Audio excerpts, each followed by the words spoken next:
시켜주는 부분, 또 하나는 가룟 유다가 배반할 것을 말씀하시는 부분, 그리고 마지막 부분이 이 새 계명과 그 다음에 베드로가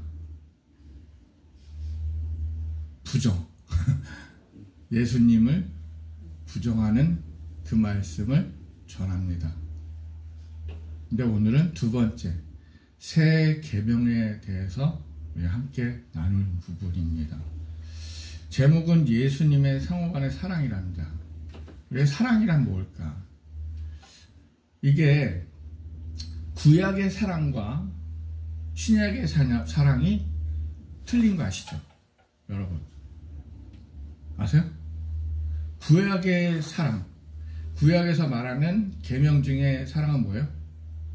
내 이웃을 내 몸같이 사랑하라. 내 이웃, 이 당시에 내 이웃은 누구예요?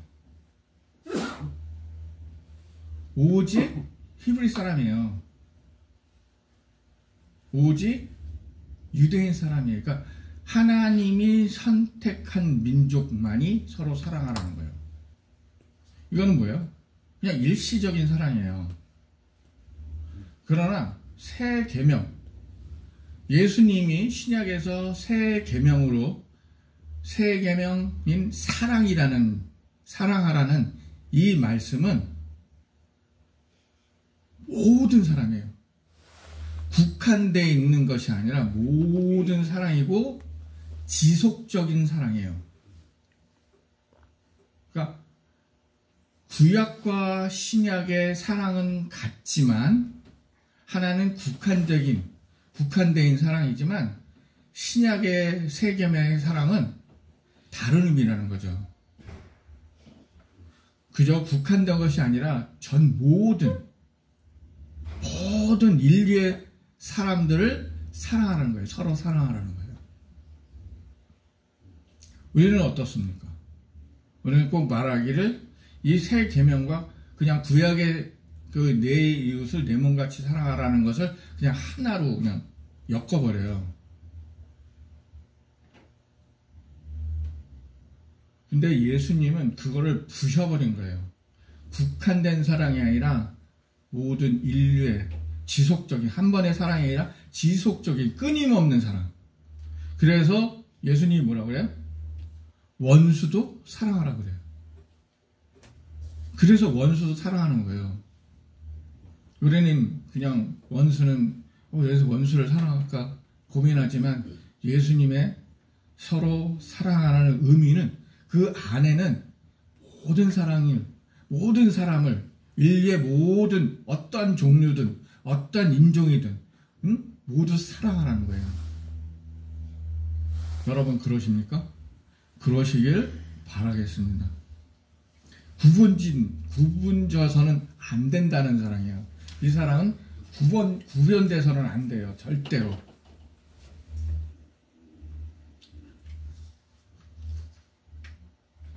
그렇다면 예수님은 이 상호간의 사랑을 라는 의미를 몇 가지, 세 가지의 부류로 말할 수 있습니다. 첫 번째는 서로 사랑하는 것입니다. 서로. 근데 거기서 첫 번째는 하나님을 섬기는 사람은 그리스도인 사랑의 법칙 아래 이르기 전에 그리스도의 제자가 되어야 된다는 거예요. 이거는 마지막 부분에, 우리 본문 마지막 부분에 사랑을 하는 것은, 사랑을 표현하는 것은 너희가 내 제자인 것을 증거하는 것이다 라고 얘기를 해요. 우리는 항상 그러죠. 하나님의 자녀요, 예수님의 제자들입니다 라고 얘기를 해요. 저는 그렇게 배웠어요. 여러분은 어떻게 배웠는지 모르지만 저는 그렇게 배웠어요. 그렇게 알고 살았고요. 그렇다면 우리는 예수님의 제자로서 무엇으로 증거할 것인가? 근데 오늘 말씀에 서로 사랑하는 그 표현 안에는 제자가로서의 증거가 된다라고 얘기를 합니다. 나타낸다라는 거예요. 그러니까 내가 제자로서 사랑하지 않으면 너는 나의 제자가 아니라는 거예요. 사랑하지 않으면 내 제자가 될 수 없다라는 거예요. 또한 사랑은 뭐예요? 상호간의 사랑이에요. 일반적인 사랑이 아니라. 그죠? 일반적인 사랑 아니에요. 그러니까 구약에서의 하나님의 사랑은 일반적인 누구만의 사랑이에요. 이스라엘 백성만의 일반적인 사랑이었어요. 그죠? 일반적인. 하나님은 오직 유대인만을 사랑했어요. 선민사상. 그러니까 유대인들이 선민사상에 젖어 있는 거예요. 완전히.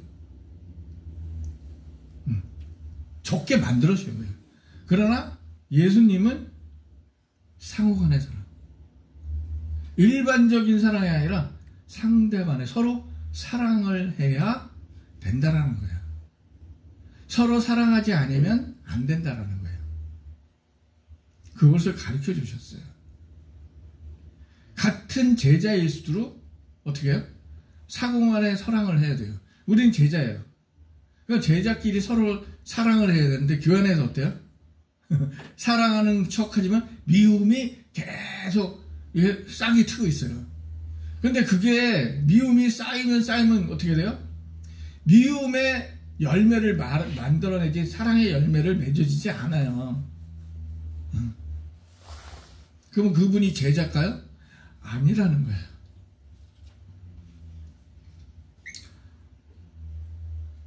두 번째는 의무예요. 상호적이어야 한다는 그것은 절대적인 거예요. 이거는 선택이 아니라 절대적. 제자로서 절대적으로 사랑해야 되는 거예요. 이거는 그냥 제자니까 해 이런 게 아니라 완전히 우리의 의무는 뭐예요? 하나님의 말씀을 배우고 익히고, 그죠? 어떤 분은 가르침에, 어떤 분은 행함에, 실천함에, 이런 게 우리는 의무잖아요. 그죠? 그런 것과 같이, 똑같이, 이거는 똑같이 사랑을 해야 돼요. 미움을 버릴, 악한 것을 버린, 오직, 뭐만? 상호간의 끈끈한 사랑. 그것이 초대교회예요. 초대교회의 모습이 뭐예요? 서로 나누는 거잖아요. 그죠? 그게 초대교회의 모습이에요. 그것이 예수님이 가르쳐준 서로 사랑하라 그런 것을 지킨 거예요. 그 모습이에요. 두 번째는 상호간의 사랑은 그리스도께서 그 백성을 사랑하신 데서 동기를 얻고 그 사랑을 모델로 삼아야 돼요. 우리는 사랑이 뭘까? 그 모델은 무엇일까?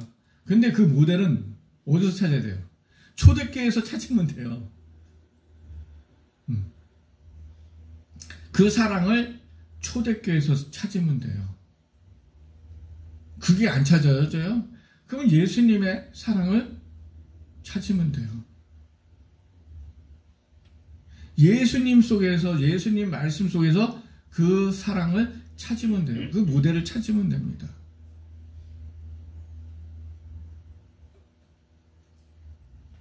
내가 너희를 사랑한 것 같이, 예? 이 명령의 온전한 의미를 알기 위해서는 그리스도 제자들을 얼마나 사랑하셨는가를 우리는 알아야 합니다. 우리가 쉽게 구별할 수 있는 게 뭐냐? 가룟 유다와 베드로의 모습을 볼 수 있습니다. 예수님은 12제자를 다 사랑하셨어요. 못난 놈이나 거친 놈이나 수줍은 놈이나 그죠? 모자른 놈이 12제자가 다 똑같진 않았단 말이에요. 응? 그래도 다 사랑하셨어요. 다 품으셨어요. 근데 예수님은 벌써 가룟 유다에게 너 나를 배반할 거야 말을 안 하셨어요.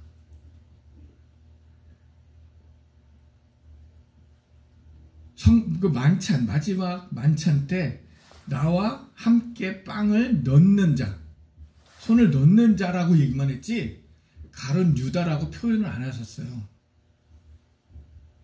근데 베드로에게는 뭐라 그래요? 내가 닭 3번 울기 전에 넌 나를 배반할 거야. 부인할 거야. 분명히 말씀합니다. 어떤 사랑이 더 큰 사랑일까요? 베드로의 사랑이 더 컸어요. 이름을 보고 사람을 보고 베드로를 보고 딱 지적을 했거든요. 너는 새벽닭이 3번 울기 전에 나를 부인할 거야. 분명히 베드로는 저는 예수님을 부인하지 않을 겁니다. 내 목숨을 다하고 다 해서 내가 정말 안 할 겁니다 했지만 예수님 너는 딱 지적을 했거든요. 만약에 가룟 유다에게도 그런 표현을 했다면 가룟 유다는 무슨 생각을 했을까요? 저는 그걸 한번 생각해 봐요. 만약에 그렇게 했다면 가룟 유다는 자살 안 했을 거라고 생각해요. 거기서 깨닫고 회개하고 예수님께 돌아왔을 거예요. 근데 그걸 안 했어요. 근데 또 한 가지는 예수님은 그것을 하나의 모형으로, 모델로, 세상의 모델로 만드신 거예요.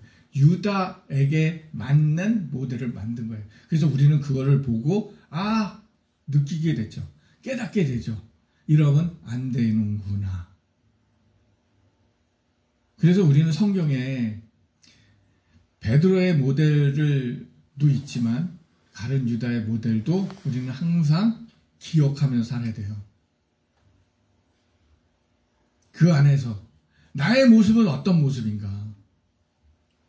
내가 사랑하고 사랑하라, 서로 사랑하라고 얘기하지만 어떠한 서로 사랑이 나에게 어떠한 모델이 진짜 모델이었나? 예수님을 사랑하는 모델은 누구였나를 생각해야 돼요. 가룟 유다는 사랑을 포기했어요. 그러나 베드로는 포기하지 않냐고 그 사랑을 깨닫고 회개하며 붙들었다는 거죠. 우리는 어떠한 사랑을 붙들고 어떠한 사랑을 놔야 되는지를 우리는 세상에 살면서 알아야 돼요. 깨달으셔야 돼요. 세상에는 가짜 사랑이 너무 많아요. 너무 많아요. 우리는 그걸 구별하면서 살아가야 된다는 거죠. 오늘 두 번째 속에서 첫 번째는 그것은 위대하고 자기 희생적이어야 되는. 그러니까 상호 간의 사랑은요, 희생적인 사랑이 없으면 상호 간의 서로 사랑이 안 돼요. 이 세상 사람은요, 희생하려고 하지 않아요. 어떤 사람은 자기 처한 환경 때문에, 할 수 없을 정도로, 하는 사람도 있지만, 할 수 있음에도 안 하는 사람도 있어요. 자기 희생을 안 하려고 해요. 교회에서 보면요, 요리 피하고 저리 피하고 이런 말도 안 되는 이유 이것저것 해갖고 요리 피하고 그런 사람이 있어요.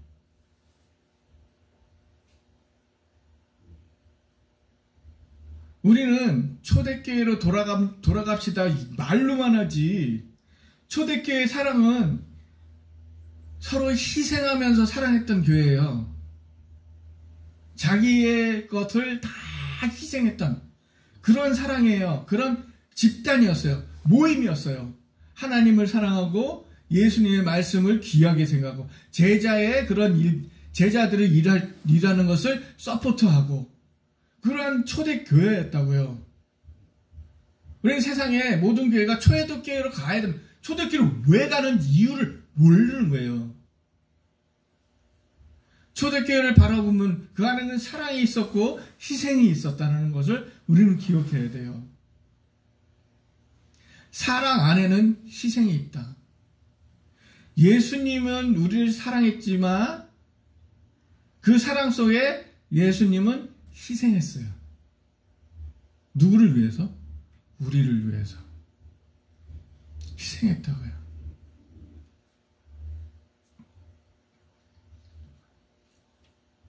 예수님은요, 자신보다도 본인보다도 제자들을 더 사랑했고요, 우리를 더 사랑했어요. 우리는 용서받지 못할 죄인이지만 우리의 용서를 위해서 희생한 양이에요. 우리는 그것을 기억하셔야 됩니다.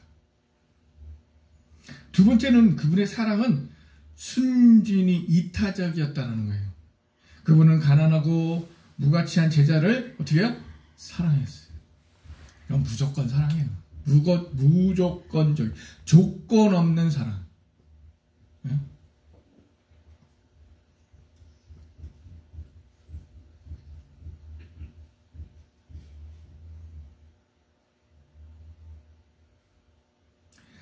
제자들은요, 오류도 많았죠.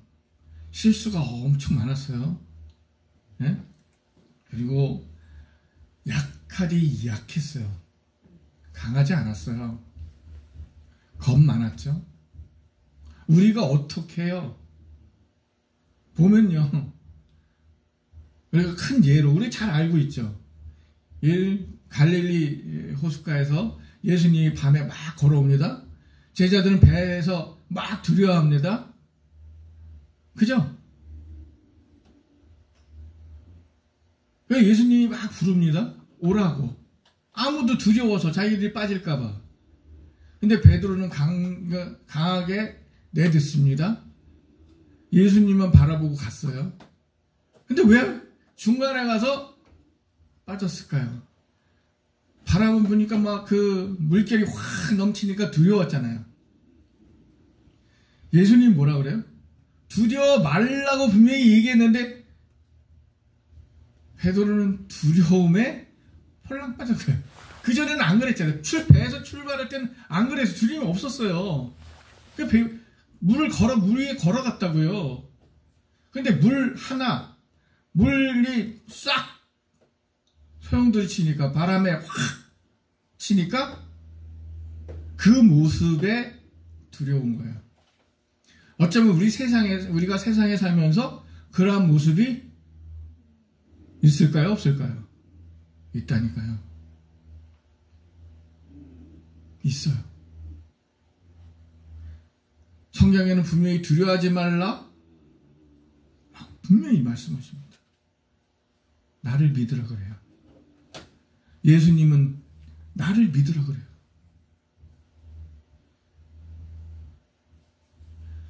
우리는 세상에서 예수님을 바라보면 두렵지 않는데 세상을 바라보니 내가 두려운 거예요. 내 환경이 두려운 거예요. 우리는 입으로 제자라고 얘기해요. 예수님을 나는 믿는다고 그래요. 그렇지만 세상 속에서 맞닥뜨리면 세상이 두려운 거예요. 우리는 세상을 이겨야 됩니다. 예수님만 바라보세요. 예수님의 사랑만 바라보세요. 예수님의 사랑을 바라볼 때 두려움은 사라질 줄로 믿습니다.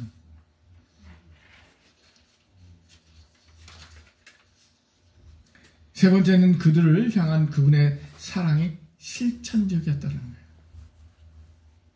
사랑은요, 실천적이어야 돼요. 그냥 말로만이 아니에요. 말로 막 무슨 연애하십니까? 아니에요. 그러잖아요. 처음에 남녀가 사랑할 때 다 줄 것 같이 사랑을 얘기합니다. 그럼 결혼하면 뭐예요? 그런 자기가 본인들이 뭔 얘기한지도 몰라. 그리고 딴짓거리 하는 거야 그냥. 그러면 와이프는 어때요? 속 뒤집어지죠? 옛날 생각합니다. 연애 시절에 이러고 이랬는데. 그게 인간이에요.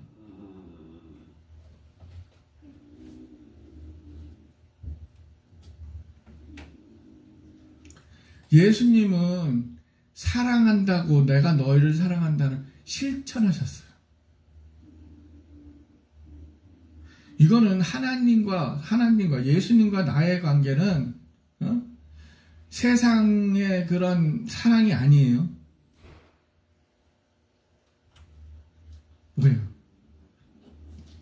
예수님과 나와의 상호간의 관계, 사랑이에요. 그러면 예수님이 나에게 실천했다면 나는 예수님을 향해서 어떻게 해요? 실천해야 되잖아요. 그게 상호간의 사랑이잖아요. 상호간의 실천적인 사랑이 있어야 모든 게 이루어지는 거지. 응? 우리는 기도할 때 예수님은 실천적 사랑을 계속 주는 우리는 그냥 받기만 하지 베푸는 게 없잖아요. 어느 순간에 그게 끊어지면 때 사람은 엄청 실망하고 뭐라 그래요? 예수님 이럴 수 있습니까? 나에게? 왜 나에게 이런 고난을 주셔야 돼요? 나는 고난받고 싶지 않거든요. 우리는 그런 거 하지 맙시다. 예수님이 실천적 사랑을 줬다면 우리 또한 하나님께 실천적 사랑을 드리는 우리가 되기를 원합니다. 네 번째는 그들을 향한 그분의 사랑은 헌신적이었어요. 예수님은 우리를 향한 제자들을 향한 헌신적인 사랑. 앞에서 말씀드린 것 같이 헌신적 사랑이 없으면요 상호간의 사랑이 이루어지지 않아요. 남녀간의 사랑도 마찬가지예요. 옛날 우리 아버지 시대에 보면요 어때요?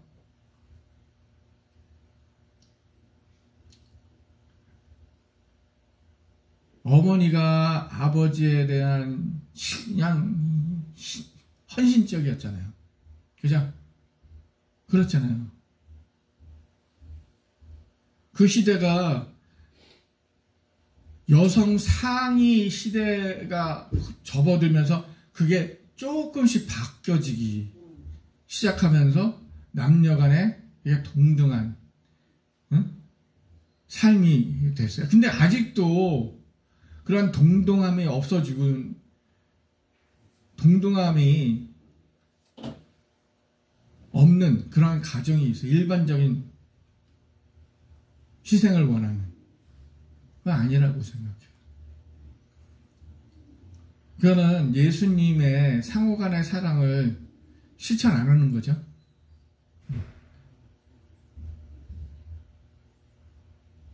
상호간의 사랑을 실천 안 하는 거예요.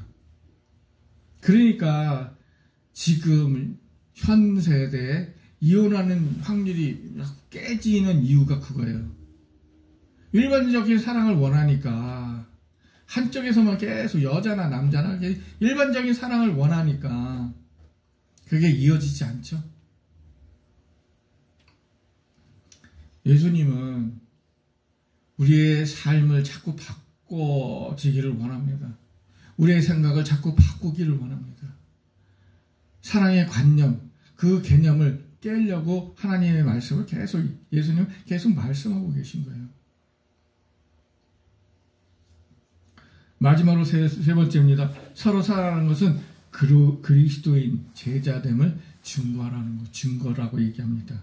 그것은 그리스도인의 자신에게도 증거가 된다는 겁니다. 여러분, 우리는 형제들을 사랑함으로 사망에서 옮겨 생명으로 들어간 줄을 아시기 바랍니다. 두 번째는 그들은 동료 그리스도인을 인정하는 증거입니다. 그게 필요해요.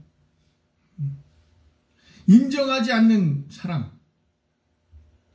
그건 뭐예요? 거짓 사랑이죠. 세 번째 마지막입니다. 세상을 설득하는 주장입니다. 세상은 어떻게 해요? 일반적 사랑을 원합니다. 그거 안 되죠. 서로 사랑하는 것이 중요하다는 거예요. 서로 사랑하는 것이 세상에 보기에 예수 그리스도의 제자다라고 말하는 증거예요. 말을 안 해도, 우리가 설명을 안 해도, 우리는 그리스도인입니다. 설명 안 해도 예수님이 말씀하신 것처럼 지속적인 사랑, 그 사람이 내가 사랑하는 것, 사랑을 베풀어도 자꾸 거부할 때 저 사람이 진짜인가 가짜라는가, 한 번으로 사랑을 끝나면요, 저 사람은 나를 사랑하지 않는구나 얘기합니다. 근데 예수님은 새 계명을 뭐라 그래요? 계속 지속적인 사랑을 주라 그래요. 지속적인 사랑. 끊이지 않는 지속적인 사랑이 있을 때 그것이 그리스도인의 사랑이다. 이 사람은 예수님의 제자의 증거가 된다는 거예요. 세상의 사랑은요, 한 번에 끝납니다. 한두 번으로 끝나요. 저 사람이 나한테 잘 베푸면 나도 베풀고, 저 사람이 안 베풀면 나도 안 베풀고, 그런 거예요. 세상. 그러나 우리가 예수님의 제자로서 우리 입으로 증거한다면, 우리가 고백한다면, 나는 예수님의 제자입니다. 예수님, 나는 당신의 제자입니다.